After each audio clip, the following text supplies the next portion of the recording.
ॐ सहना भवतु सहनौ भुनक्तु सह वीर्यं करवावहै तेजस्विनावधीतमस्तु मा विद्विषावहै।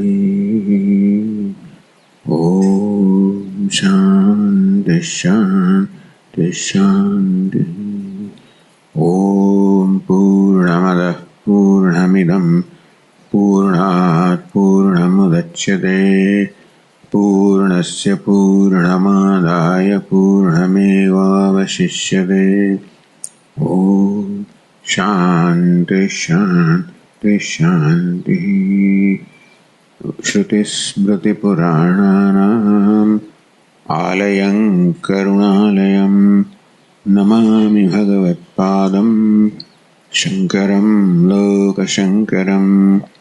शङ्करं शङ्कराचार्यं केशवं बादरायणं सूत्रभाष्यकृतौ वन्दे भगवन्तौ पुनः पुनः। ईश्वरो गुरुरात्मेति मूर्तिभेदविभागिने व्योमवद्व्याप्तदेहाय दक्षिणामूर्तये नमः। ॐ पार्थाय प्रतिबोधितां भगवता नारायणेन स्वयं व्यासेन ग्रथितां पुराणमुनिना मध्ये महाभारतम् अद्वैतामृतवर्षिणीं भगवतीम् अष्टादशाध्यायिनीम् अम्ब त्वामनुसन्दधामि भगवद्गीते भवद्वेषिणी। यं ब्रह्मा वरुणेन्द्ररुद्रमरुतः स्तुन्वन्ति दिव्यैस्तवैः वेदैः साङ्गपदक्रमोपनिषदैः गायन्ति यं सामगाः। ध्यानावस्थिततद्गतेन मनसा पश्यन्ति यं योगिनः यस्यान्तन्न विदुःसुरासुरगणाः देवाय तस्मै नमः। अनन्याश्चिन्तयन्तो माम् ये जनाः पर्युपासते तेषां नित्याभियुक्तानां योगक्षेमं वहाम्यहम्। येऽप्यन्यदेवता भक्ताः यजन्ते श्रद्धयान्विताः तेऽपि मामेव कौन्तेय यजन्त्य विधिपूर्वकम्। अहं हि सर्वयज्ञानाम्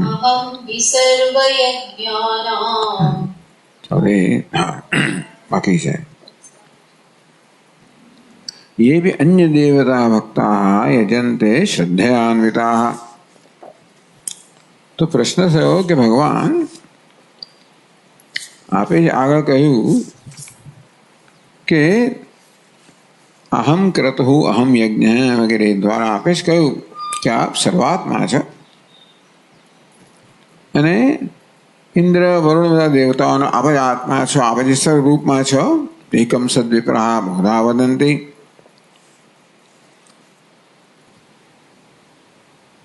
તો પછી ઇન્દ્ર વગેરે દેવતાની ઉપાસના કરે, ભગવાન આપની ઉપાસના છે ને, તો આપ કેમ કહો છો કે મારા ભક્તો મને પ્રાપ્ત કરતા હોય અને બીજા ભક્તો બીજાને પ્રાપ્ત કરે? તો કહે છે કે એ લોકો મારી ઉપાસના કરે પણ મને જાણતા નથી।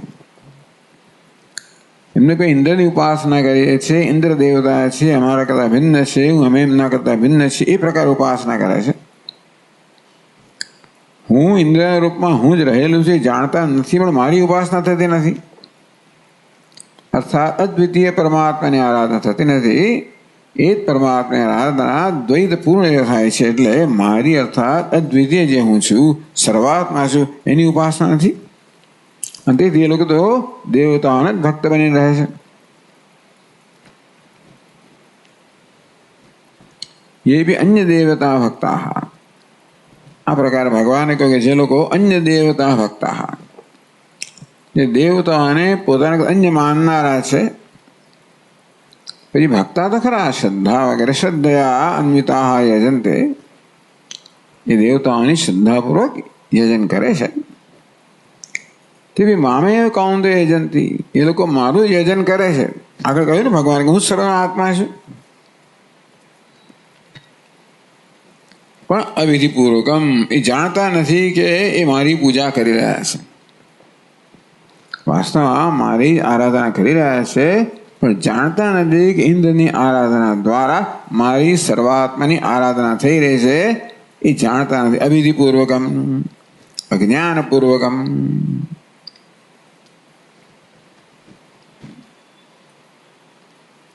તેથી એ મારા યાજકો ન કહેવાય, ભગવાન કહે છે. તો આપણે આગળ વધીએ 24મા શ્લોકથી 523 પાન પર. નનુ શુંઠાસ્ત્રયો વૈષ્ણવાઃ અગ્નેર્ઘૃતમ વિષ્ણોસ્તંડુલાઃ યજ્ઞો વિષ્ણુ ઇતિ ત્વામ યજ્ઞેષુ ભોક્તારમ નેચારમ ત જ્ઞાત્વા. શુંઠાસ્ત્રયો વૈષ્ણવાઃ, જે અર્થ થતો એ ભગવાન જાણે. ટૂંકમાં કારણ કે અનુવાદ કરનારે પણ અનુવાદ નથી કર્યો. એ છે વાક્ય, વેદોનું જ વાક્ય છે, પણ વૈષ્ણવાહ અર્થાત વિષ્ણુને અર્પણ થનારા આ 3 શુંઠ જે હોય તે ટૂંકમાં વિષ્ણુ એમનો ભોગતા છે, કહેવાનો ભાવ એ છે.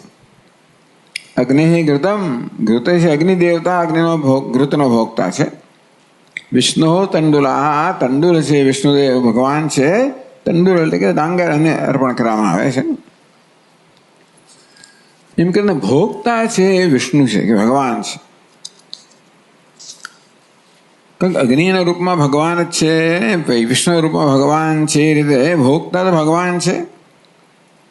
યજ્ઞ હોય વિષ્ણુ, વિષ્ણુ યજ્ઞના અધિષ્ઠાન દેવતા છે, કર્મફલદાતા છે, અધિયજ્ઞ છે. ઇતિ ત્વામ યજ્ઞેષુ ભોક્તારમ. આ બધા વાક્યોમાં ભગવાન આપને બધા યજ્ઞનો ભોગતા કહેવામાં આવ્યો છે. અગ્નિના રૂપમાં, વિષ્ણુ રૂપમાં, કોઈ રૂપમાં જેને અર્પણ કરવામાં આવે છે.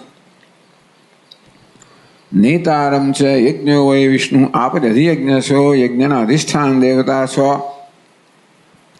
એ પ્રકારે આ પ્રકારે જાણીને યજ્ઞ કરે છે. લોકો જાણે છે, નથી જાણતા એમ કેમ કહો છો આપ? આપ કહો છો અવિધિપૂર્વકમ યજંતી, મારી આરાધના કરે છે ખરા, પણ મને પણ જાણે છે આ વાક્યો દ્વારા કે આપ યજ્ઞના ભોગતા છો, આપ યજ્ઞના અધિષ્ઠાતા છો. કથમ અજ્ઞાનપૂર્વક યજંતી, તો અજ્ઞાનપૂર્વક યજન કરે છે એવું આપ કેમ કહો છો? તો ભગવાન એ વાત 24મા શ્લોકમાં કહે છે.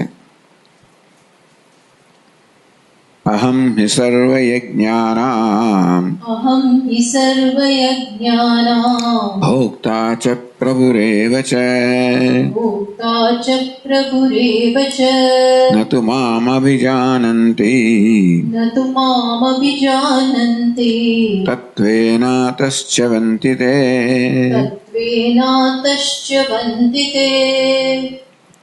અહમ હિ સર્વયજ્ઞાનામ ભોક્તા. વાત સાચી છે કે હું સર્વયજ્ઞનો ભોગતા છું. તે દેવતા રૂપ હું જ બધા યજ્ઞોને જે આહુતિ છે અર્પણ થાય અને હું જ ભોગવનાર છું. પ્રભુ રેવ છે, સ્વામી પણ હું છું, અધિષ્ઠાન દેવતા હું છું, કર્મફલદાતા પણ હું છું. યજ્ઞો એ વિષ્ણુ. ન તું મામ તત્વેન અભિજાનંતી, પણ તત્વદયા મને જાણતા નથી. ભોગતા તરીકે જાણતા હોય, અધિષ્ઠાન તરીકે જાણતા હોય, પણ સર્વાત્મા તરીકે અદ્વિતીય પરમાત્મા તરીકે નથી જાણતા. અત ચ્યવંતી, તે માટે એ મુખ્ય ફલથી વંચિત રહી જાય છે. કર્મનું ફળ તો મળે છે, પણ એ મળવું જોઈએ મોક્ષ એ નથી મળતો. તો એ વાત કહે છે 524 પાન પર, અહમ હિ સર્વયજ્ઞાનામ, હિ આવે છે ત્યાં, અહમ હિ સર્વયજ્ઞ, હિ શું છે? હિ નૃત્ય શ્રુતિ પ્રસિદ્ધ દ્યોતનાર્થ. આ 3 શ્રુતિ કહે ને છે આગળ, એ જાણીતું છે. શુંઠાસ્ત્ર વૈષ્ણવા, અગ્નિર્કૃતમ વિષ્ણુ સ્તંડુલા, યજ્ઞ વૈ વિષ્ણુ. આ જે શ્રુતિ કહેવામાં આવે હિ પ્રસિદ્ધ છે. આ બધા શ્રુતિના વાક્યો દ્વારા પ્રસિદ્ધ છે. યદ્યપિ સર્વયજ્ઞાનામ અહમેવ ભોક્તા પ્રભુશ્ચ. સર્વયજ્ઞાનામ, બધા યજ્ઞ કે શ્રૌતાનામ સ્માર્તાનામ છે. શ્રુતિમાં જેને વિધાન કરવામાં આવ્યું હોય, સ્મૃતિમાં વિધાન કરવામાં આવે, બધા યજ્ઞનો હું જ ભોગતા છું, તે દેવતા રૂપમાં. સર્વેષામ યજ્ઞાનામ ઇન્દ્રાદિ દેવતા રૂપેણ. પછી વિષ્ણુ હોય એ દેવતા, જેની આરાધના કરવામાં આવતી હોય, કે અગ્નિ હોય કે પછી ઇન્દ્ર હોય, એવા દેવતા રૂપમાં અહમેવ ભોગતા, અર્થાત બધી આહુતિને ભોગવનાર હું જ છું. આહુતિ બધી દેવતાને અર્પણ કરવામાં આવે, તે દેવતા રૂપમાં આહુતિને ભોગવનાર હું જ છું. નેતા પ્રભુ યજ્ઞ એ વિષ્ણુ, હું જ અધિષ્ઠાન દેવતા છું. હું જ નેતા છું, કર્મફળ પ્રદાન કરનાર છું. તથૈવ તેભી ભોક્તારમ પ્રભુમ ચ મામ જાનંતી. આ પ્રકારે એ લોકો મને આ પ્રકારે જાણે છે, નથી જાણતા એમને. આપણે કેમ કહ્યું કે જ્ઞાનપૂર્વક જાણે છે ને. આપ જ બધા યજ્ઞના ભોગતા છો, પ્રભુ છો એવું જાણે છે. તો જે પ્રકારે શ્રુતિમાં કહેવામાં આવ્યું તે પ્રકારે તે બી ભોક્તારમ પ્રભુમ ચ મામ જાનંતી, હું બધા આહુતિનો ભોગવનાર છું, બધા યજ્ઞનો પ્રભુ છું. તથાપિ તત્વેન તો ન જાનંતી, હું બ્રહ્મ છું, સર્વાત્મા છું, અદ્વિતીય છું, એમનો જ આત્મા નથી જાણતા. બ્રહ્માર્પણમ બ્રહ્મ હવિ, જેમ ચોથા અધ્યાયમાં કહેવામાં આવ્યું કે સર્વ બ્રહ્મ છે. અર્પણ બ્રહ્મ છે, હવિષ પણ બ્રહ્મ છે, અગ્નિ પણ બ્રહ્મ છે, આહુતિ આપણ બ્રહ્મ છે. સર્વમ ખલુદમ બ્રહ્મ, આ સર્વ બ્રહ્મ છે. એથી શ્રુત્ય પ્રકારે એ પ્રકાર નથી જાણતા. પેલી શ્રુતિમાં કયા પ્રકારે જાણે છે, પેલી શ્રુતિમાં કયા પ્રકારે હું ભોગતા છું, પ્રભુ છું એ જાણે છે. પણ આ શ્રુતિમાં કયા પ્રમાણે હું જ સર્વ છું, સર્વના આત્મા છું, અદ્વિતીય છું, એ પ્રકારે નથી જાણતા. તત્વેના મદુક્ત રીત્યા છે. મેં પોતે શ્રુતિમાં તો કહ્યું, પણ મેં પણ કહ્યું અહમ કરતો હું, અહમ યજ્ઞ વગેરે. આમ મેં કોઈ પ્રકારે યજ્ઞ, યજ્ઞનો ભોગતા, યજ્ઞ નેતા, યજમાન બધું જ છે એવું બધું ભગવાને કહી દીધું. અહમ કરતો હમ યજ્ઞ, સ્વધાહમ, હમ ઔષધમ, મંત્રોહમ, એવા વગેરે વગેરે દ્વારા. તો યજ્ઞ નેતા છે, યજમાનો યાજકા, યજમાન જે છે એ પણ હું છું. જ્યારે ઋત્વિગો યજ્ઞ કરનાર એ પણ હું છું. ચરુ પુરોડાશાદી, ટૂંકમાં જે હવિષ અર્પણ કરાવ ચરુના રૂપમાં, પુરોડાસના રૂપમાં, એ સર્વ હું છે. ભગવાન પોતે જ કહી ગયા આગળ. એ તો સર્વ બ્રહ્મ, આ સર્વ બ્રહ્મ છે. ન તત અન્યત કિંચિદપી અસ્તિ. ટૂંકમાં ભલે આ રૂપમાં હોય, ચરુ કહેવાય, પુરોડાશ કહેવાય, એટલે કે આહુતિ આપવાના દ્રવ્યો, યજમાન કહેવાય, ઋત્વિક કહેવાય, આ બધા ભલે કહેવાતા હોય, આ બધા રૂપમાં હું જ છું. તત ન અન્યત કિંચિદપી અસ્તિ. એ તો સર્વ બ્રહ્મૈવ, સર્વ બ્રહ્મ છે. બ્રહ્મથી કશું જ અન્ય નથી. એ તત્વ છે. એ તત્વેન યાથાત્મેન ન જાનંતી. એટલે મને જાણે છે ખરા, નથી પણ જાણતા. મને જાણે છે આપણે દેવતા રૂપમાં, પણ હું જ બ્રહ્મ છું, અદ્વિતીય છું, સર્વાત્મા છું, એ નથી જાણતા. એમનો પોતાનો આત્મા છે. તત્વેન યાથાત્મેન યથાભૂત સ્વરૂપેણ મામ બ્રહ્મ ન જાનંતી.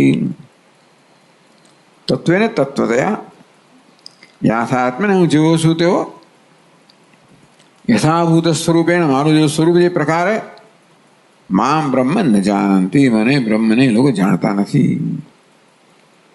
અતઃ એ કારણથી મને તત્વતઃ ન જાણતા હોવાને કારણે મત તત્વ જ્ઞાનાદેવ અવિધિપૂર્વક કહ્યું ને અજ્ઞાન એ જ વસ્તુ પછી કહેવામાં આવે. આ રીતનું અજ્ઞાન છે, તદ્દન અજ્ઞાન નથી. અર્થાત યજ્ઞ કરનારા વિદ્વાન લોકો છે, વૈદિકો છે, મને વેદમાં શ્રુતિ સ્મૃતિમાં કહેવામાં એ બધું જાણતા હોય છે, પણ આ પ્રકારે જાણતા હોય છે. પણ એ જ વેદની અંદર અન્યત્ર ઉપનિષદમાં જે કહેવામાં આવ્યું સર્વમ ખલ્વિદમ બ્રહ્મ, અહીં કહેવામાં આવ્યું બ્રહ્માર્પણ બ્રહ્મ હવે મેં પોતે જ કહ્યું અહં ક્રતુ હું સર્વાત્મા છું. આ પ્રકારે સર્વાત્મા રૂપે અદ્વિતીય રૂપે બ્રહ્મ રૂપે મને નથી જાણતા. તેથી મત તત્વ અજ્ઞાનાદેવ મારા તત્વના અજ્ઞાનને કારણે નિર્વિશેષ છું, પરમ બ્રહ્મ છું, અદ્વિતીય છું, સર્વાત્મા છું. તે ચ્યવંતી તે એટલે દેવતા યાજકા. આ દેવતાના યાજક છે, મારા યાજક નથી, પરમ બ્રહ્મના યાજક નથી. કર્મ એનું એ જ છે, માત્ર સમજ છે કે નહીં એ પછી બધો ફેર પડી જાય છે ને. કર્મ કરો તો હું દેશને અર્પણ કરું છું, સમાજને અર્પણ કરું છું, કોને અર્પણ? પરમાત્માને અર્પણ કરું. એ પરથી આખા અહીં પ્રક્રિયા બદલાઈ જાય ને. ચ્યવંતી ટૂંકમાં ચ્યવંતે પરમ પુરુષાર્થાત ભ્રશ્યંતી. પરમ પુરુષાર્થથી મોક્ષથી બિચારો ભ્રષ્ટ થઈ જાય છે. કદાપી ન મુક્તિ વિંદંતી. એ ક્યારે પણ મોક્ષને પામતા નથી. મોક્ષને પામવા માટે અદ્વિતીય તત્વનું જ્ઞાન હોવું જોઈએ. એ લોકો તો દ્વૈતને સત્ય માને છે. એવું હોવાને કારણે એમને ક્યારે પણ અદ્વિતીય તત્વનું જ્ઞાન અને સંભાવના જ નથી. માટે એ લોકો પરમ પુરુષાર્થ મોક્ષને પામતા નથી. આ બધી વસ્તુઓ સકામ કર્મના સંદર્ભમાં સમજવી જોઈએ. નિષ્કામ કર્મ આવું રીતે પણ નિષ્કામ કર્મ કરવામાં આવે ને તો અંતઃકરણ શુદ્ધિ દ્વારા છેવટે અદ્વૈત તત્વના જ્ઞાનનું સાધન બને. આ બધું જે વર્ણન છે એ કહું સકામ કરવાનું. તે તમ ભુક્ત્વા સ્વર્ગલોકમ વિશાલમ વગેરે વગેરે. એટલે કામનાથી પ્રેરાઈને કર્મ કરનારા છે, કારણ કે એ લોકો દ્વૈતને સત્ય માને છે ને. તો દ્વૈતને સત્ય માનવું, ભેદભાવને સત્ય માનવો, પોતાની અધૂરતને સત્ય માનવી, સ્વર્ગને સત્ય માનવું, અસુખ આપના એવું સત્ય માનીને એટલેથી આ બધાને સત્યતા અપાઈ રહી છે, જે વાસ્તવ મિથ્યા છે. અંતે તેને મિથ્યાપણું જ્ઞાન એને થાય જ નહીં, અને એ રીતે એમને તાત્વિક જ્ઞાન ન થાય. તો આપ તો કહો છો કે ચ્યવંતી એ લોકો તો ફળથી ભ્રષ્ટ થઈ જાય છે, એમને ફળ નથી મળતું એવું કહેવા માંગો છો આપ? અતઃ ચ્યવંતી તે, તેથી એ લોકો ચ્યવંતી ચ્યુત થાય છે, ભ્રષ્ટ થાય છે, પતિત થાય છે. તેથી તેષામ કાવાગતિ, તમને શું થાય છે ભાઈ? આપના કહેવા પ્રમાણે એ લોકો ભ્રષ્ટ થતા હોય ફળથી તો શું થાય છે? આકાંક્ષાયા મુખ્ય ફળ અભાવે બી, એમને કશું ફળ નથી મળતું એવું નથી. મુખ્ય ફળ અભાવે બી, મોક્ષરૂપી મુખ્ય ફળ પ્રાપ્ત થતું નથી. તો પણ તત્ત દેવતા ઉપાસના અનુરૂપમ ફલમ ભવતી. પણ તે દેવતાની ઉપાસના કરવાને કારણે એને અનુરૂપ ફળ છે, મળે છે. ફળ નથી મળતું એમ નથી કહેવા માંગતા. કર્મ નિષ્ફળ જાય છે એવું નથી કહેવા માંગતા. દૂરેણ શરમ કર્મ બુદ્ધિયોગાદ ધનંજય બુદ્ધો શ્રમન્વિચ્છે કૃપણા ફલહેતવા. બીજા અધ્યાયમાં જ કહ્યું કે જે લોકો આ પ્રકારે સકામ કર્મ કરે છે તો કર્મયોગથી ક્યાંય દૂર છે. માટે તું નિષ્કામ વૃત્તિનો આશ્રય લે. મુખ્ય ફળ તો મોક્ષ થયું હોત પરંપરા, પણ એ થવાનું નથી. આમાં એ ગતાગતમ કામ કામા લભંતે, મુખ્ય ફળ અભાવે પી. એટલે મોક્ષ મુખ્ય ફળ કહીએ તો મોક્ષ રૂપી મુખ્ય ફળનો અભાવ હોવા છતાં પણ તત્ત દેવતા ઉપાસનાનુરૂપમ ફલમ ભવતી, તે દેવતાની ઉપાસના કરવાથી એને અનુરૂપ ફળ તો મળે છે. ફળ નથી મળતું એમ કર્મનું ફળ મળે છે, પરંતુ અજ્ઞાનને કારણે જે મળવું જોઈએ તે ફળથી લોકો વંચિત રહી જાય છે. મોટી વસ્તુ છે. તો 25મા શ્લોકમાં કહે છે, યાન્તિ દેવવ્રતા દેવા, યાન્તિ દેવવ્રતા દેવા, પિતॄન યાન્તિ પિતૃવ્રતા, પિતॄન યાન્તિ પિતૃવ્રતા, ભૂતાનિ યાન્તિ ભૂતેજ્યાઃ, ભૂતાનિ યાન્તિ ભૂતેજ્યાઃ, યાન્તિ મદ્યાજિનોऽપि માम्, યાન્તિ મદ્યાજિનોऽપि માम्.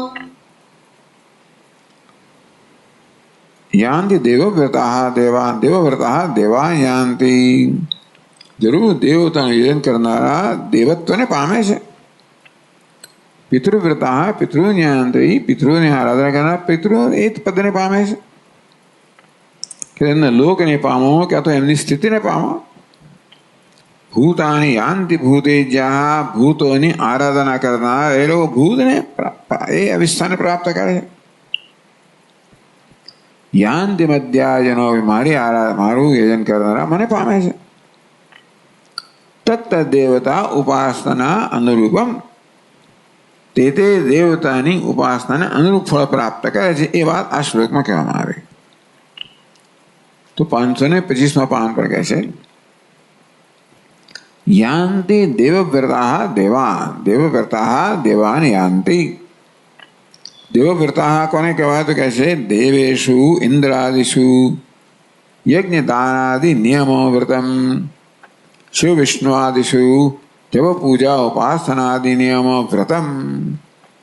વ્રત એટલે નિયમ લેવો કે આ વસ્તુ તો કરવાની છે. દેવ ઇન્દ્રાદિ દરેક આરાધનામાં કંઈ વ્રત કે નિયમ તો હોય છે. દરેક દેવતાની આરાધનાની પોતાની આગવી પદ્ધતિ હોય છે. દરેક દેવતાની રુચિ ભિન્ન ભિન્ન પ્રકારની હોય, એટલે એમને ભિન્ન પ્રકારની આહુતિ અપાતી હોય. વળી મૂર્તિ પૂજા હોય તો પછી એ લોકોના અલંકાર જુદા હોય, એમના વસ્ત્રો જુદા હોય, નૈવેદ્ય જુદું હોય, ફૂલ જુદા હોય, ફળ જુદા હોય, પાંદડા જુદા હોય.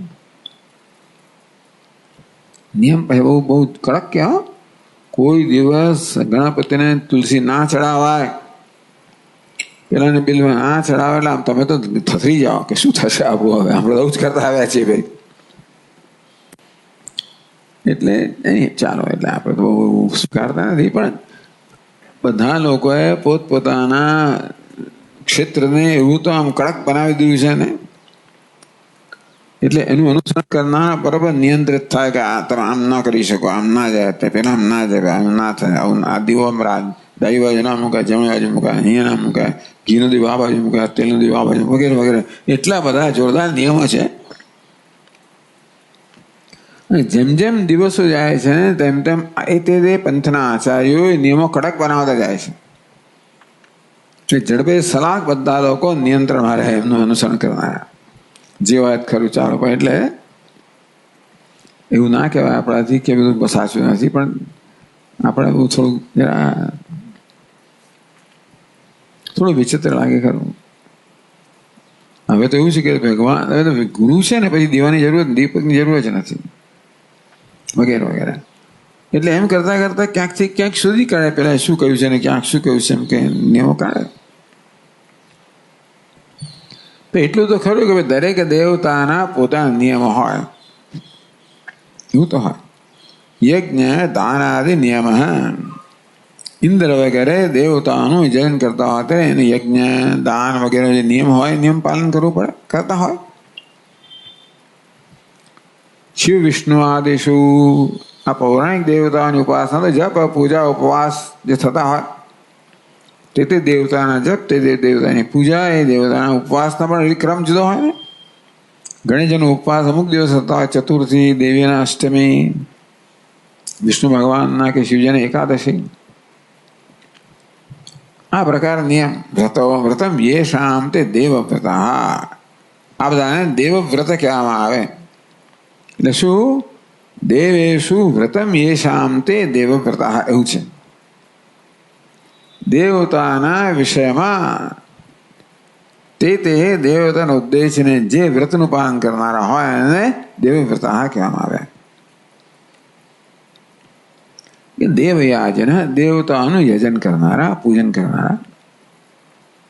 દેવાન યાન્તિ ઇન્દ્રાદિંશ વિષ્ણાદિંશ યાન્તિ, ઇન્દ્ર વગેરેનું પદ પ્રાપ્ત કરે કે એને લોક પ્રાપ્ત કરે, સાલોક્ય સારૂપ્ય, કે શિવજીનું વિષ્ણુ બધાના સાલોક્ય વગેરે પ્રાપ્ત કરે અને એમને દિશા પર દેવ પ્રાપ્ત કરે. દેવ યાન્તિ દેવવ્રતા દેવાન, આને જે લોકો મોક્ષ કહે છે.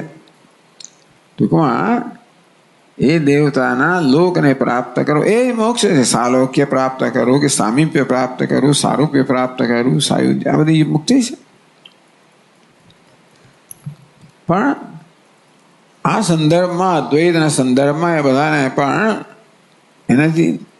એનાથી ઉતરતા ગણવામાં આવે. સ્વાભાવિક છે કે દ્વૈત તો જળવાઈ જ રહેશે ને.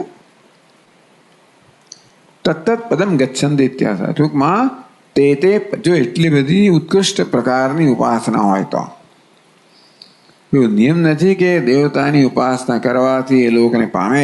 તો ઉપાસનાની પદ્ધતિ પર થતો એની તીવ્રતા પર આધાર રાખે છે, શ્રદ્ધા ભક્તિ વગેરે. પણ સૌથી વધારે શું ફળ મળી શકે? તે પદને પ્રાપ્ત કરે. સર્વોત્કૃષ્ટ ફળ તે ઉપાસનાનું. પિતૃવ્રતા પિતૃષુ વ્રતમ યેષામ તે પિતૃવ્રતા. પિતૃષુ વ્રતમ શ્રાદ્ધ ભૂરી ભોજનાદિ નિયમો યેષામ તે. ઘણા પિતૃના આરાધકો હોય છે જે લોકો નિયમિત શ્રાદ્ધ કરતા હોય. ભૂરી ભોજનમ બ્રાહ્મણ ખૂબ બ્રાહ્મણ ભોજન કરાવવું, આ પ્રકારના નિયમનું પાલન કરનારા હોય છે. એ લોકોને પિતૃવ્રતા એટલે પિતૃયાજન, પિતૃઓની યજન કરનારા, ઉપાસના કરનારા, આરાધના કરનારા.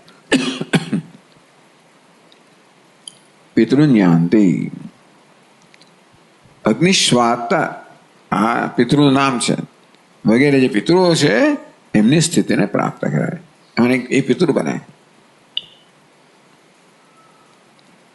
ભૂતાની યાન્તિ ભૂતૈજ્યાહ, એ જ પ્રકારે ભૂતૈજ્યાહ ભૂતના વિષયમાં જે પ્રકારના, એટલે ભૂતનું ઈજન કરનાર. એ વ્રત નથી કહ્યું, પણ ઈજ્જાહાર યજ્ઞ કરનારા, એની આરાધના કરનારા એ સમજાવે છે. ભૂતાની, ભૂત કોને કહેવાય? વિનાયક, વેતાલ, દુર્ગા, ક્ષેત્રપાલ, યક્ષિણી, આ ભિન્ન ભિન્ન બધા ભૂતોના નામ છે. તાની જપ હોમ બલ્યાદેવી, જપ કરે, હોમ કરે, બલિ પ્રદાન કરે વગેરે દ્વારા ભૂતાની યજંતી તે ભૂતેજ્યાહ, જે ભૂતોનું યજન કરે છે એમને ભૂતેજ્યા, ઈજ્ય યજ ધાતુમાંથી આવ્યું ને, એટલે ભૂતનું યજન કરનારા. તો ભૂતેજ્યા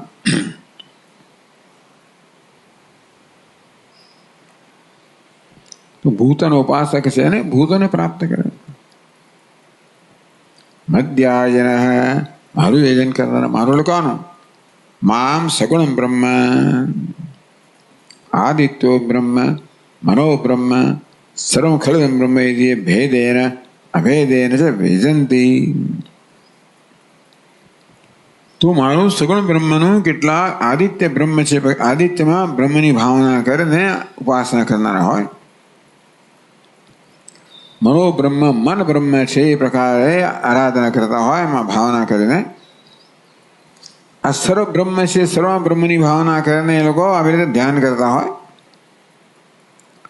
એથી ભેદે ને આ પ્રકારે બ્રહ્મ પોતાની ભિન્ન છે એ પ્રકારે કરતા હોય. અભેદ એટલે અહંગ્રહ ઉપાસના કરતા હોય. એટલે મામ યજંતી તે મદ્યાજિન, મારું યજન કરનારને મદ્યાજિન કહેવામાં આવ્યા. મદ એટલે મારું, અસ્મતમાંથી મત. તો આ પ્રકારની ઉપાસનાઓ જે ઉપનિષદ વગેરેમાં આપવામાં આવે છે એ પ્રકારે કરનારા હોય. સગુણ ઉપાસકા, આમ સગુણ બ્રહ્મની ઉપાસના કરનારા, સગુણ બ્રહ્મની ધ્યાન કરનારા, એ માટે આલંબન આપવામાં આવ્યા. આદિત્ય એક આલંબન આપવામાં આવ્યું, પ્રાણ બીજા, આકાશ, ઘણા બધા આલંબનો આપવામાં આવ્યા છે. એના પર બ્રહ્મ ભાવના કરીને ઉપાસના કરનારા હોય, ભેદભાવથી કરતા હોય કે અહંગ્રહ ઉપાસના કરતા હોય, તે બી અર્ચરાદિ ક્રમેણ મામ યાંતિ, એ પણ અર્ચી. કારણ કે કહ્યું ને કે ભાઈ કર્મણા પિતૃલોક વિદ્યા દેવલોક, ઉપાસના દેવલોકને પ્રાપ્ત કરે એટલે અર્ચિરાદિ વાગથી ઉત્તરાયણ માર્ગથી એ લોકો મને પ્રાપ્ત કરે, સુગુણ બ્રહ્મને એટલે બ્રહ્મલોકને પ્રાપ્ત કરે. યાંતિ મધ્યા જન અપી મામ, એ છેલ્લે એક અપી શબ્દ છે, મામ પહેલા. અત્રત્ય આ શ્લોકમાં જે અપી શબ્દ જે છે, નિર્ગુણમ પરમ બ્રહ્મ સ્વાત્મના એ વિદુઃ, તે નિર્ગુણ બ્રહ્મને, પરમ બ્રહ્મને આત્મતયા જાણનારા છે, અપરોક્ષતયા જાણનારા છે. તેષામ ઉત્કર્ણ ભાવમ પ્રાપ્ય ભાવમ છે. શું છે? એથી અપી શબ્દથી, અપી શબ્દ દ્વારા કહે છે કે એ લોકોની ગતિ આ બધા કદાચ જુદી હોય. હવે ઉત્ક્રમણ થાય, અર્થાત મૃત્યુ પછી તે લોકમાં એમનું ઉત્ક્રમણ થાય, તે લોકની પ્રાપ્તિ થાય. પરંતુ નિર્ગુણ બ્રહ્મ હું જે છું એ સ્વાત્મતયા જાણે, એમનું કોઈ ઉત્ક્રમણ નથી. પ્રાણા ઉત્ક્રામંતી, એના પ્રાણ ઉત્ક્રમણ કરતા નથી. એવ સમવાની, અહીં જે વિલીન થઈ જાય છે, ને કોઈ ગતિ નથી. અર્થાત એ લોકો અહીં જ મુક્ત થઈ જાય છે. એમને કંઈ પ્રાપ્ત કરવાનું નથી, અહીં જ પ્રાપ્ત થઈ ગયો એવું પણ અપી શબ્દથી સૂચવવામાં આવે છે, એવું ટીકાકાર કહે છે. અથવા અપી શબ્દનો બીજો અર્થ થાય યદ્વા મદ્યાજિન અપી માન યાન્તિ મામ, અથવા આવો અર્થ થાય મદ્યાજિન નિર્ગુણ ઉપાસકા સગુણ ઉપાસકા અપી. નિર્ગુણ ઉપાસના કરનારા હોય કે સગુણ ઉપાસના કરનારા હોય, મામ એવ યાન્તિ, એ મને જ પ્રાપ્ત કરે છે. અપીનો અર્થ એવ કરવામાં આવ્યો. મધ્યાજન મામ એવ યાન્તિ, મા પરમ બ્રહ્મ યાન્તિ, મને પરમ બ્રહ્મને પ્રાપ્ત કરે છે. નિર્ગુણનો ઉપાસક હોય કે સુગુણનો ઉપાસક હોય, એ મને પરબ્રહ્મને જ પ્રાપ્ત કરે છે. કેવી રીતે? સાક્ષાત ક્રમેણ છે. હું નિર્ગુણ બ્રહ્મનું આત્મતયા જ્ઞાન ધરાવનારા સાક્ષાત મને પ્રાપ્ત કરે છે. જ્યારે સગુણ બ્રહ્મનું ધ્યાન કરનારા મને ક્રમથી પ્રાપ્ત કરે, બ્રહ્મલોક પછી પ્રાપ્ત કરે. મામ યાન્તિ એટલે શું? મદભાવમ ભજંતી, એ મારા પસપણાને પ્રાપ્ત કરે છે. અહીં જ પ્રાપ્ત કરે જ્ઞાનથી કે પછી બ્રહ્મલોક દ્વારા, મુક્તિ દ્વારા મને પ્રાપ્ત કરે.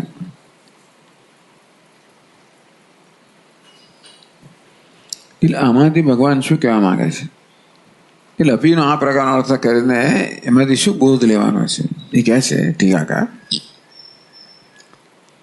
એટલે યાન્તિ મધ્યાજનો મામ, મધ્યાજન મામ એવ યાન્તિ, મારું યજન કરનારા મને જ પ્રાપ્ત કરે છે. એ દ્વારા ભગવાન શું કહે છે? યદ્યપિ વિવેક વૈરાગ્ય સંન્યાસ શમદમાદિ સંપત્ત્યા, જેનો વિવેક છે, વૈરાગ્ય છે, જે સંન્યાસ લીધેલો છે, શમદમાં સંપત્તિ ધરાવનારા છે, વેદાંત શ્રવણાદિના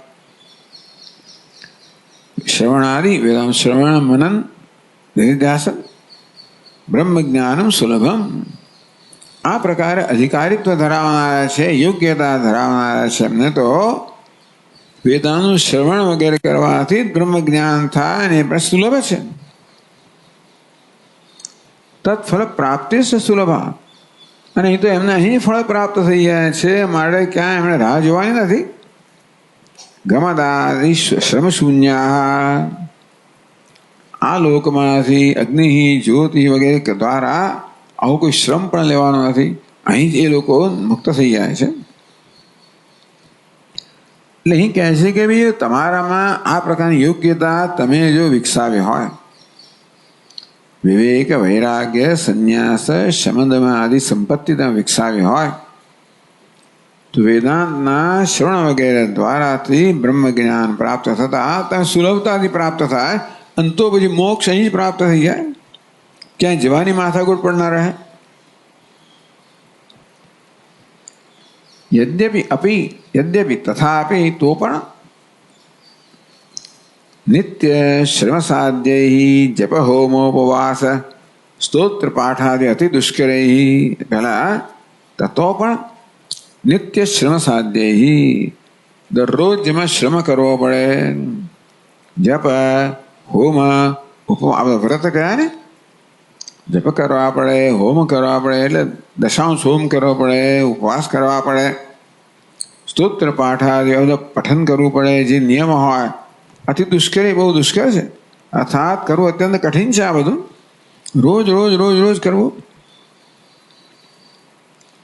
અથવા પેલા એ પિતૃવ્રત હોય, શ્રાદ્ધ નિયમ, શ્રાદ્ધ વગેરે નિયમોનું પાલન કરવું, ખૂબ બ્રહ્મ ભોજન કરાવવું, બખવર્થ વ્યય, જેમાં ખૂબ અર્થનો, ખૂબ સંપત્તિનો કે ધનનો વ્યય થાય. બહુ અર્થ વ્યય એક પ્રધાન, જેમાં અનેક નિયમો અને અર્થનો વ્યય થાય, એ જેમાં મુખ્ય વસ્તુ છે. દેહ આયાસ સાધ્ય છે, આ બધું કરવામાં ઘણો બધો પરિશ્રમ કરવો પડે. દેહના સ્તરે દેહ આયાસ, દેહનો પરિશ્રમ કરવો પડે.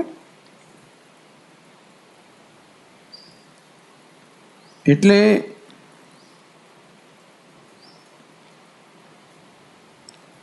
અથવા દેહ આયાસ સાધ્ય છે કૃતયજ્ઞ દાન, એટલે એમ કહી શકાય કે અતિ દુષ્કર શ્રાદ્ધ નિયમ બખવર્ત વ્યય કે પ્રધાન અતિ દુષ્કર સાથે જાય.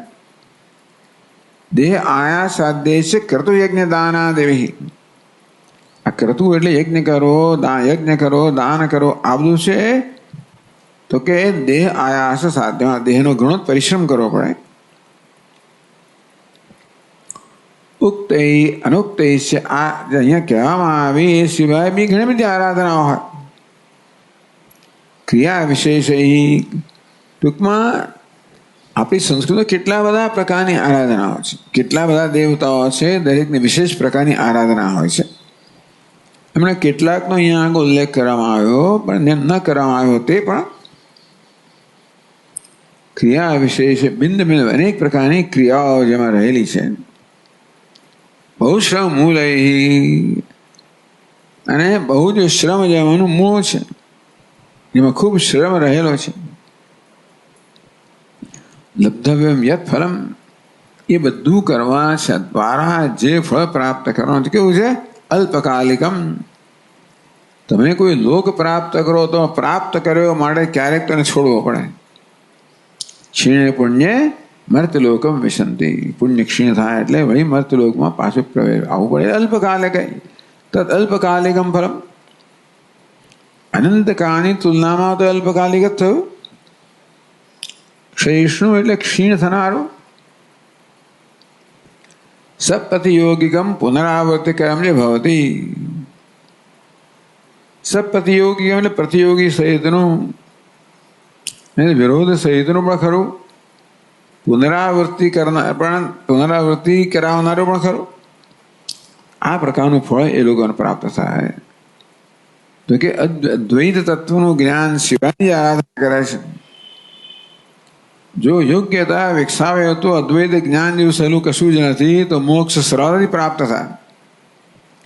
તેને બદલે દ્વૈતના ક્ષેત્રમાં આટલો આયાસ કરીને જે ફળ પ્રાપ્ત કરે છે એ છેવટે ક્ષીણ થનારું છે, અલ્પ છે, મર્યાદિત છે.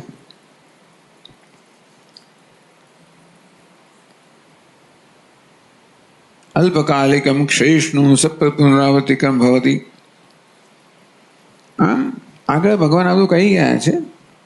અંતવત્તુ ફલમ તેષામ તદ્ભવત્યલ્પમેધસામ દેવાન દેવજો યાન્તિ મદ્ભક્તા યાન્તિ મામ અપી. 7મા અધ્યાયમાં કહ્યું ભગવાન આવું છે. પંડિતાનાપિ તત્રૈવ કામઃ સંકલ્પઃ પ્રયત્ન પ્રવૃત્તિ આવું હોવા છતાં પણ પંડિતાના એ પંડિતો છે, શાસ્ત્રના જાણકારો છે. મુખ્ય મીમાંસકોની વાત કરવામાં આવે છે. તત્રૈવ કામ, એ લોકોને આ બધી વસ્તુની જ કામના, હું આ લોકોને પ્રાપ્ત કરું, આ સિદ્ધિને પ્રાપ્ત કરું. સંકલ્પ એ પ્રકારનો સંકલ્પ કરનારા છે, પ્રયત્ન એ પ્રકારનું કર્મ કરનાર, પ્રયત્ન કરનારા છે, પ્રવૃત્તિ કરનારા છે. આપણે દૃશ્ય એ જ જોઈએ છે. આપણે આ પ્રકારે બ્રહ્મ જ્ઞાનની પ્રાપ્તિનું ફળ સરળ હોવા છતાં પણ અત્યંત આયાસ કે બહુ શ્રમ સાધ્ય બાકીની બધી વસ્તુઓ દ્વૈતના ક્ષેત્રની છે, એને વળી પાછી અલ્પકાલીન ફળ આપનારી છે, ક્ષયિષ્ણુ ફળ આપનારી છે. અને છતાં આપણે જોઈએ છે કે પંડિતો છે, વિદ્વાનો છે, એની પણ તોય આના વિશે જ લોકો કામના કરે છે, સંકલ્પ કરે છે, પ્રયત્ન કરે છે, કર્મ કરે છે. નતું જ્ઞાન કર્મમાં જ એમની પ્રવૃત્તિ છે, જ્ઞાનમાં પ્રવૃત્તિ નથી. જ્ઞાને જ્ઞાનશાસ્ત્રે સ્વલ્પ શ્રમે નિત્ય ફલે. જ્ઞાનમાં એ લોકો કર્મશાસ્ત્રનો જ અભ્યાસ કરે, જ્ઞાનશાસ્ત્રનો નહીં, ને કરુણ અંગ જ માની લે. સ્વલ્પ ફલે એ કેવું છે? એક સ્વલ્પ ફળ છે, બીજું કેવું છે? નિત્ય ફલે. તો સ્વલ્પ જ્ઞાનશાસ્ત્રે સ્વલ્પ શ્રમે નિત્ય ફલે. આ જ્ઞાન છે અને જ્ઞાન શાસ્ત્રનો અભ્યાસ કરવો જોઈએ, જે અલ્પ શ્રમ ધરાવનારું છે, નિત્ય ફળ પ્રદાન કરનારું છે. આહો ત્યાં પ્રવૃત્તિ નથી, ન તો પ્રવૃત્તિષ્યતે. આ વિદ્વાન લોકોની પણ પ્રવૃત્તિ આ જ્ઞાનમાં કે જ્ઞાન સાધનામાં જણાતી નથી, કર્મમાં અને કર્મ સાધનામાં જણાય છે. અહો એષા એવ પારમેશ્વરી માયા જગત મોહિનીથી. વિચાર કરો, ભગવાનની સમગ્ર જગતને મોહિત કરનારી પરમેશ્વરની માયા, એની શું આ શક્તિ જોઈ શકીએ છીએ. ઇતિ વયમ મન્યામહે. આ શ્લોક દ્વારા અમને એવું જણાય, ભગવાન કહી રહ્યા છે કે જો ભાઈ માયાની શક્તિ જો દૈવી હિષા ગુણમયી મમ માયા દુરત્યયા. મારી માયાના પ્રભાવને પાર કરવો બહુ કઠિન છે. જે માયાને કારણે આ બધામાં એમનું આકર્ષણ કે મોહ રહે છે. નિત્ય ફળ પ્રદાન કરનારા જ્ઞાન માટેની પ્રેરણા જન્મતી જ નથી. અહો માયાનો શું પ્રભાવ છે. તેથી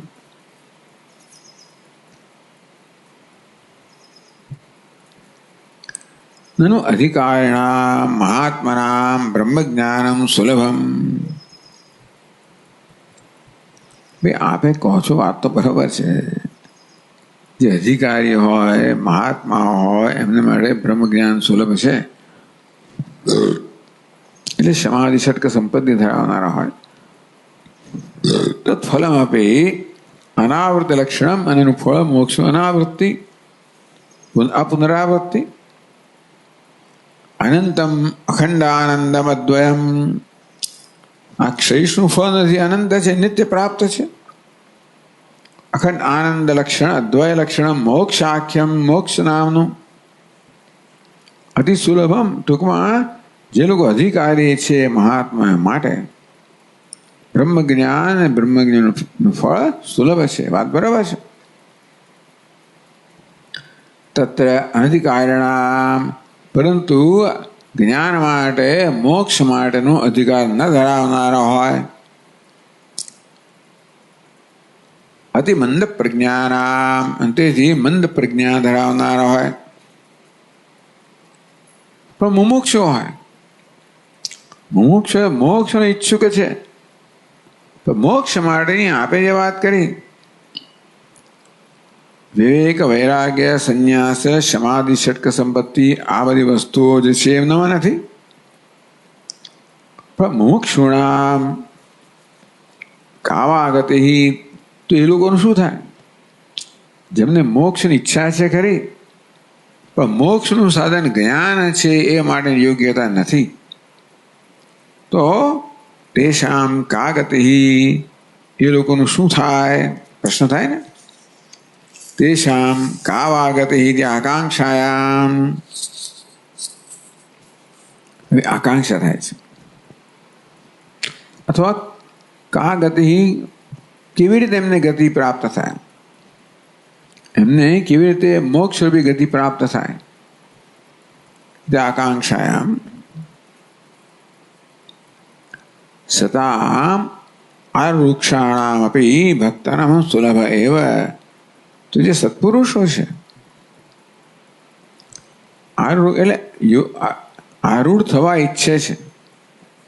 અત્યારે યોગારૂઢ નથી, કારણ કે એમનામાં એ પ્રકારની ક્ષમતા નથી, યોગ્યતા નથી, પણ એ પ્રાપ્ત કરવા ઈચ્છે છે. એટલે જેમને મોક્ષ જોઈએ છે, જ્ઞાન જોઈએ છે, એ પ્રકારની ઈચ્છા ધરાવનારા છે, પરંતુ એ માટેની અત્યારે તૈયારી ન હોય, ધારો કે ક્ષમતા ન હોય, તો કઈ વાંધો નહીં. સતામ આરુક્ષણ ભક્તાનામ અહમ સુલભ એવ, તો કે નહીં, આ પ્રકારે આરૂઢ થવા ઈચ્છારા સત્પુરુષો ભક્તો છે, એને માટે હું સુલભ છું, એ ભગવાન 26મા શ્લોકમાં કહે છે. પત્રમ પુષ્પમ ફલમ તોયમ, પત્રમ પુષ્પમ ફલમ તોયમ, યો મે ભક્ત્યા પ્રયચ્છતિ, યો મે ભક્ત્યા પ્રયચ્છતિ, તદહં ભક્ત્યુપહૃતમ, તદહં ભક્ત્યુપહૃતમ, અશ્નામિ પ્રયતાત્મનઃ. અશ્નામિ પ્રયતાત્મનઃ. તે પત્રમ પુષ્પમ વા ફલમ તોયમ વા, પત્ર હોય, પાંદડું હોય, તુલસી પત્ર વગેરે જો કંઈ હોય, પુષ્પ હોય, ફળ હોય, જળ હોય, શાલગ્રામે પ્રતિમાયામ વા, આ લોકો ભક્ત છે માટે ભગવાનની આ પ્રકારે પૂજા આરાધના કરતા હોય, શાલગ્રામ દ્વારા વિષ્ણુ ભગવાનની આરાધના કરતા હોય, કે પ્રતિમા દ્વારા તે દેવતાની આરાધના કરતા હોય, અને આ પ્રકારે અર્પણ કરતા હોય. મેં ભક્ત્યા પ્રયચ્છતિ, યો મેં ભક્ત્યા પ્રયચ્છતિ. અહીંયા ચોથી ભક્તિ મેં મહ્યમ, જ્યારે આ દા યચ્છ છે ત્યારે ચતુર્થી વિભક્તિ આવે, બ્રાહ્મણેભ્ય દદાતિ યચ્છતિ. મેં મહ્યમ યો મુમુક્ષુ ભક્ત્યા પ્રયચ્છતિ, જે મુમુક્ષુ ભક્તિપૂર્વક શ્રદ્ધયા છે, શ્રદ્ધા પણ સમજી લેવાની, ભક્તિ અને શ્રદ્ધાપૂર્વક જે મુમુક્ષુ આ મને અર્પણ કરે છે, પત્ર હોય, પુષ્પ હોય, ફળ હોય, તોય હોય, મુમુક્ષુ મને ભક્તિપૂર્વક અર્પણ કરે છે. તદહમ ભક્તિ ઉપહૃતમ અશ્નામિ પ્રયતાત્મનઃ, તસ્ય પ્રયતાત્મનઃ શુદ્ધ વૃત્તે, પ્રયત એટલે શુદ્ધ, આત્મા અંતઃકરણ, પ્રયતાત્મા શુદ્ધ અંતઃકરણ વાળો, પ્રયતાત્મા શુદ્ધ અંતઃકરણ ધરાવનાર, શુદ્ધ વૃત્તે ભક્તિ ઉપહૃતમ, એટલે ભક્ત્યા ભક્તિ વડે સમાસ ભક્તિ ઉપહૃતમ એટલે ભક્ત્યા ઉપહૃતમ તૃતીય, તો ભક્તિ વડે જે સમર્પિત કરવામાં આવ્યું છે. પ્રયતાત્મા એટલે શુદ્ધ વૃત્તિ છે, એની ભાવના શુદ્ધ છે, એમ શ્રદ્ધા અને ભક્તિ ધરાવે છે, શુદ્ધ ભાવના છે અને ભક્તિપૂર્વક આવું વસ્તુ અર્પણ કરે છે, પત્ર પુષ્પ વગેરે. અપહૃતમ સમર્પિતમ, આવી વસ્તુ પણ મને સમર્પિત કરવામાં આવે. અશ્નામિ પ્રયતાત્મન, અશ્નામિ તદ અહમ ભક્તિ અશ્નામિ તદ ભક્તિપૂર્વકમ અહમ અશ્નામિ. તે આ બધી વસ્તુઓ પત્ર પુષ્પ વગેરે એ ભક્તિ વડે સમર્પિત કરવામાં આવે એને હું આરોગો છું. એટલે શું છે? અહમ પરમેશ્વર સમ્યક અશ્નામિ અનુગૃહ્ણામિ. એટલે અહીંયા ગ્રહણ કરું છું અને એને ખાવું છું. અશ્નામિ એટલે કે જે હોય એને ગ્રહણ કરવું. બધું ખાઈ તો ના શકે, ખાઈએ જાય તો શું ખબર પણ ટૂંકમાં પણ આમાં ખાવાય એવી વસ્તુ ફળ જ છે ખાલી, બાકી પાંદડું ટૂંકમાં એને હું તેને મેં સંતુષ્ટ શ્યામ ઇત્યર્થ. એટલે મારો શુદ્ધ ભાવનાવાળો ભક્ત શ્રદ્ધા ભક્તિ પૂર્વક આવું સામાન્ય વસ્તુ મને અર્પણ કરે એનાથી પણ હું સંતુષ્ટ થાઉં છું.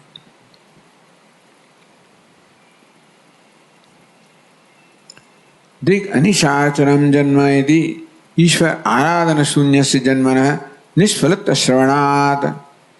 એટલે આરાધન વગરનું જે જીવન છે એ તો ધિક્કારના યોગ્ય છે. દિગ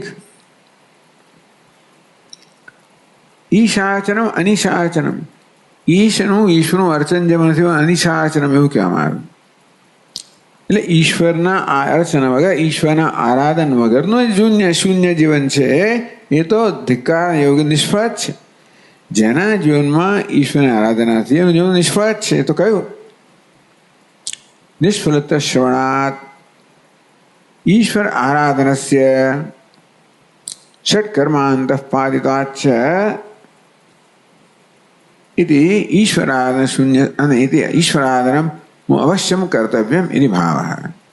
ટૂંકમાં ઈશ્વરના આરાધન વગરનું જીવન નિષ્ફળ હોવાને કારણે મુમુક્ષુએ જીવનમાં ઈશ્વરની આરાધના કરવી જોઈએ. આ ભક્તિ છે છેવટે આપણને અંતઃકરણ શુદ્ધિ દ્વારા જ્ઞાન પ્રાપ્તિનું સાધન બને છે. ષટ્કર્માંતઃ પાદિત્વા, આ ષટકર્મ છે બ્રાહ્મણના 6 કર્મ કહેવામાં આવ્યા. ષટકર્મ છે ને બ્રાહ્મણના 6 કર્મ છે. અધ્યાપનમ અધ્યયનમ ચ યજનમ યાજનમ તથા દાનમ પ્રતિગ્રહશ્ચૈવ ષટ્કર્માણ્યગ્રજન્મનઃ. અધ્યાપનમ એટલે શીખવવું, અધ્યયનમ શીખવું, ગુરુ કોને શીખવું અને શીખવાડવું. યજનમ યાજનમ તથા યજ્ઞ કરવો અને યજ્ઞ કરાવવો. દાનમ પ્રતિગ્રહશ્ચૈવ દાન કરવું અને દાન સ્વીકારવું. આ અગ્રજન્મ બ્રાહ્મણના 6 કર્મ કહેવામાં આવ્યા છે. એમાં યજનમ પણ આવી જાય છે. ટૂંકમાં યજન કહો, પૂજન કહો, આરાધના કહો, એ પણ આ ષટ્કર્મના એક છે. એટલે ઈશ્વર આરાધનસ્ય ષટ્કર્માંત પાદિત્વાચ. યજન કહો, ઈશ્વરનું આરાધના કહો, એ પણ આ બ્રાહ્મણના જે ષટ્કર્મ છે એની અંદર એને અંતર્ગત છે.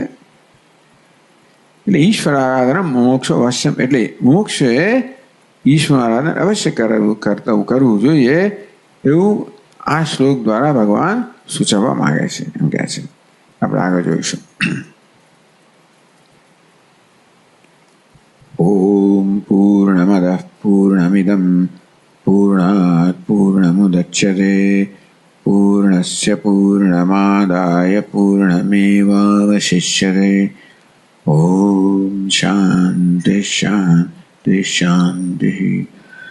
શંકરં શંકરાચાર્યં કેશવં બાદરાયણં સૂત્રભાષ્યકૃતૌ વંદે ભગવन्तौ પુનઃ પુનઃ.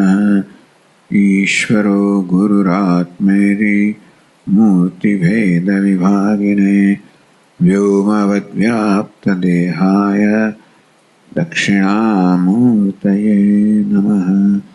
ઓમ શાંતિ શાંતિ શાંતિ.